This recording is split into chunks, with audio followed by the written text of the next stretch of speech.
Hey everyone, this is Craig Dacey here with Craig Dacey Financial Coaching, and today I'm going to be teaching you all about how to use the Every Dollar website. And so the Every Dollar site is something that Dave Ramsey's company, Ramsey Solutions, created, and it's a budgeting resource, a completely free online budgeting resource that you can use to plan your monthly budget to get yourself set up to succeed. As you know, I'm a firm believer that budgeting is the foundation of everything when it comes to personal finance. Before you can make any good traction in your finances, having a budget is essential. And so since I am a Ramsey Solutions financial coach, I am even more of a believer in this program. But it's not just because I've trained with them, it's largely because I use this myself. My wife and I started out with paper and pencil budgets, and we started using this Every Dollar budget as soon as it came out, and that's what we use every month. And what's great about it is not only can you get online, we get on the computer and do it all, so it's all digital, but it does sync to our phones. So on our Apple phone, we have the app for it, and they actually have it for Android now as well. And you can have the app so you have your budget with you wherever you go. You can track expenses through it. It's really great. Now they do have a Every Dollar Plus option, and that basically syncs to your bank account. However, you do have to pay for that. But if you don't want to sync it to your bank account, the free option is perfectly fine. That's what I use. I use the free version. So today I'm just going to give you an overview and a step-by-step how to create a budget on Every Dollar. Now, first thing you're going to want to do is just go to everydollar.com and create a login. Okay, so I've already logged in and I've already set up my August budget. Now, with your August budget, when you're ready to set up a budget, you'll do your first one, and you're really going to have to start from scratch with that. However, as you get going forward, I'm going to skip ahead all the way to November just to show you what this looks like.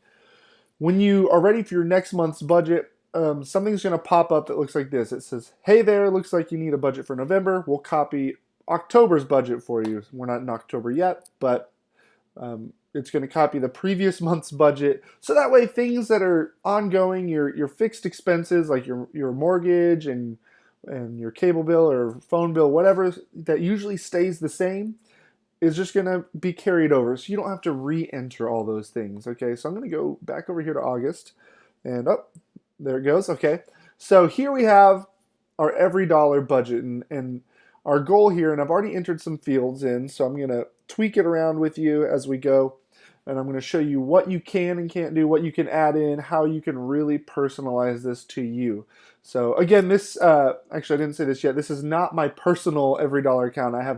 This is a sample one that I create when working with clients or for videos like this. So the numbers in here you see are not my personal budget or my personal income. This is a mock budget right here. All right, so let's start out with our August income. So income is at the top. And right now I have it set up with one paycheck. So if you get one paycheck a month, you can enter it like that. If you want to add in a second paycheck, let's say you get paid every 2 weeks. So you can add in paycheck 2. I'm going to go ahead and just tweak this so that it's showing you get paid twice a month, $2,500 each. We're going to, for the sake of this budget, we're going to say that they make $5,000 a month. You can add in other things like child support income. If you have renters, if you're renting a property, you can add that income in. Whatever you want, you can add as much income sources as you need or as you get. So put that in there. Make sure you account for everything, because you want to make sure every dollar coming in is being assigned to something. So think of any income source you have. Make sure it's up here at the top. All right, the next thing we're going to look at is giving. So I just have a blanket charities right here for $100. Again, you can add different things. If you donate to church, you can add a church item. You can add a humane society. Let's say you donate to the Humane Society. So whatever you donate to, you can tweak around in here. So if we don't want to be so vague, we can say maybe you give $50 to the church and $50 to Humane Society. We're keeping it at a zero-based budget.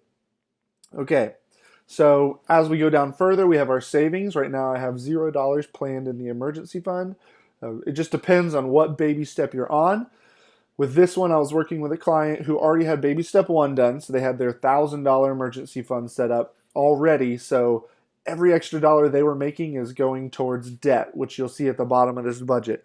If you are on baby step 3, you're debt free, you're building your emergency fund, well, this line item right here, or if you're on baby step 1, trying to build that beginner emergency fund, this line item is going to be pretty important and you're going to be putting money into it. But for this budget right here, we're going to pretend this is somebody in baby step 2 who's really focused on paying off their debt. So there's not going to be any money going into savings. All right, your housing. So this person, their mortgage is $1,500 a month. That's a fixed expense. So it's going to be the same every month. HOA dues. Now, there's 2 ways you can do HOA dues. Some neighborhoods, if you have HOA dues, some neighborhoods do quarterly expenses. So it may be $120 every quarter, or maybe $90 every quarter. So you can budget, if it's $90 every quarter, you can budget $30, and then every 3 months save that $30 and you got $90. Or you can, if it's monthly, whatever. So make sure you're counting for those things, setting that money aside each month so that way you have it ready and you're not all of a sudden in January going, oh my gosh, HOA is due this month, and you're not sure where it's going to fit into your budget. Water bill, that's going to be more of a variable expense. It's going to change month to month. So just make sure you're keeping an eye on that. Same with gas, and if you have natural gas. Electricity, again, it's going to change up and down depending on the time of year, usage. It's August, so it's going to be a higher electric bill. Your phone bills, so whatever you're paying on your phone, I recommend making sure you, 1, know how much you have. 2, it's always worth calling your company to see if they can lower your bill for you, but make sure you include that. If you have cable, if garbage, trash isn't included, I know in our neighborhood it's included with the water. It's just utilities. If it's not, don't forget to include that. And any other household expenses. So if you have anything else that goes with your household, if you have pest control, if you have lawn care that you have taken care of, if you have anything like that, make sure you're including those items on this list. So whatever you're spending money on every month, do not forget to include it. And the good thing is, like I said, after you do this once and you really rack your brain thinking of everything you're going to spend your money on, it's going to carry over for the next months and in the future. So you're not going to have to do this every time. So the good news is you'll have, let's add in pest control. If pest control is something that pops up every few months, well, it's there. It's going to remind you not to forget to budget for that. All right, transportation, gas and oil. So saving for those oil changes if you need them. Making sure you have gas money allocated, and then car replacement. I recommend you save a little bit of money every month because we all know that cars are going to break. So you don't want to have to dip into that beginner emergency fund if you're in baby step 2 because your car needs new tires. It's not an emergency. We know your car is going to break and it's going to need repairs. So start saving that money aside now, just a little bit every month. This budget, it's $50 a month. They're going to have an account set aside for when that car needs repairs. And again, anything else transportation related, if you have a monthly membership to car washes, whatever you do, make sure you include it in there. Food, I like to separate groceries and restaurants personally. Some people like to do all food encompassed in one. This helps me make sure that I'm doing my grocery shopping, and also if I'm going to be going out to eat, that I don't overspend on the restaurant side, because I love eating out and then have no money left for groceries. So this person has a $600 grocery bill. Restaurants, making sure you're keeping track of that. Groceries, if you budget a certain amount, next month you may realize, wow, we had $200 extra. So if that's the case, well, let's say the past 2 months we've really only spent $400. Well, then I'm going to adjust it to $400 because I don't want to be overfunding this area if I'm having a surplus every month. I want to make sure these $200 extra are being put to use. And then the opposite is true. If I'm spending more than $600 every month, well, then I need to put some more money in that account so that way I'm not going over budget each month. All right. As you're going down, pets. If you got to buy some dog or cat food, go to the vet. Don't forget to include those things. So the vet always sneaks up on my wife and I. I don't know why. We always forget. We get the postcard in the mail that it's time for their shots, and we didn't account for it in the budget. And we always seem to have to go back and add it in. So don't forget about your pets. Clothing. This person that I was working with didn't need to add in clothing. You have childcare. If you pay for childcare, if you have children, school tuitions, any subscriptions, magazines, memberships, whatever. if your kids are into sports, gym memberships, all these things you need to be accounting for. I love every dollar because it makes sure to include things that you don't always think about, like prescriptions. Miscellaneous, I recommend having at least a little bit of miscellaneous. What this is for is if something pops up that you didn't think about. And that's what my wife and I do. We budget just a little bit of money every month that we're going, oh no, we've totally forgot that we need to replace the filter in our water filter in our fridge.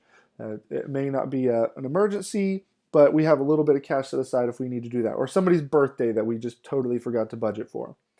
And on that note, we're going to add in birthdays right here because that's super important. If you know some people who are having birthdays, decide whose birthday it is this month, how much you're going to spend on them, and plan for it.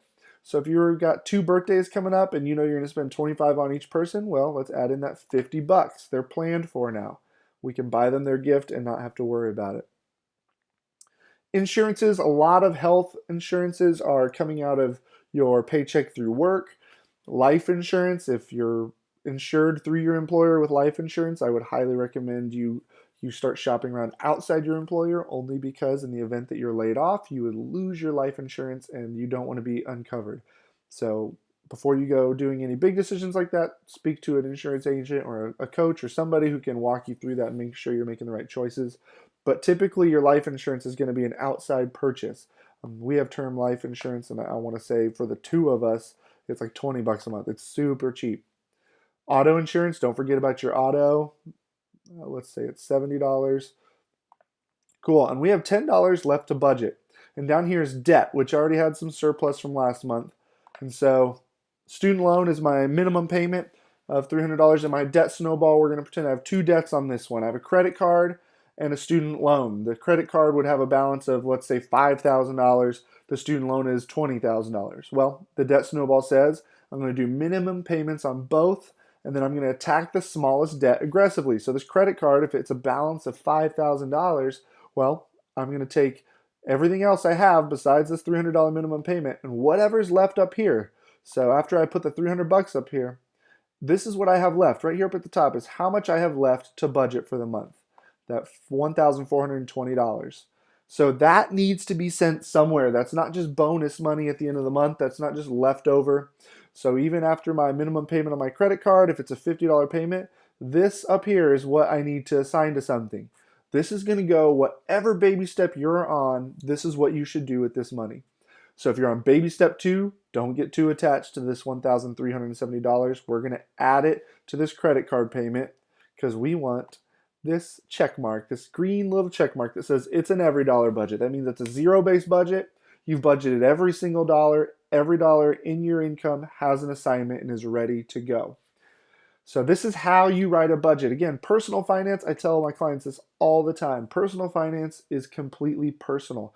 Your budget is going to look different than someone else's. If you're married, sit down with your spouse, decide together where your priorities lie, how much you want to cut where. You may want to take this restaurant budget right here and cut it completely so you can add an extra $150. Maybe the idea of not going out to eat every month is terrifying to you and you think you're going to get burned out. Decide how aggressive you want to be. But do remember that the sooner you get out of debt, the sooner you can start building wealth, the sooner you can start giving, the sooner you can start enjoying your money. So the deeper you cut, the deeper we sacrifice now in our budgets, the sooner we're going to be able to enjoy it. But you decide how much you want to sacrifice. All right, once you have your every dollar budget, I highly recommend you get your cash envelopes for things like groceries, your restaurants. Get an envelope, put this $400 cash in a grocery envelope, put this $150 restaurants into a restaurant envelope, and now you have it cash so you can't overspend it. You want to make sure you're sticking to this budget. A budget does no good if you write it and then just do whatever you want and ignore it completely. It's like having a blueprint to a house. You have to follow that blueprint when building that house. If someone handed a builder a blueprint and they just went ahead and built the house however they felt like, well, it's not going to be done the way it's supposed to be. So just like this, consider this your blueprint for the month. You need to follow it to the T, okay? All right, guys, if you need help coming up with a budget, budgeting is one of the biggest things. 9 out of 10 people I work with as clients in financial coaching, we work on budgeting. It's something I'm super passionate about, and I truly believe, like I said at the beginning of this video, that budgeting will set you up to succeed with whatever you do. It's the foundation of all personal finance. So if you need help setting up your foundation, email me at info@craigdacey.com, or you can visit craigdacey.com right here and check out my website, and there's some links down there for you to shoot me an email, see what I'm about. I would love to work with you. We can sit down face to face through Skype, over the phone, and I can really help you hash out your budget and get you set up no matter what baby step you're on, whether you're still paying off debt, whether you're ready to start building wealth and getting ready for retirement. I'm here to help, and I can really help you fine tune that budget and get you to where you're wanting to go. All right, guys, thank you so much. If you have any questions, even if it's something about every dollar you're not sure, I was a little confusing, you just want something to be clarified, just email me there again, info@craigdacey.com, and I can shoot you a response within 24 hours. All right, guys, thank you, and yeah, I'll see you in the next video.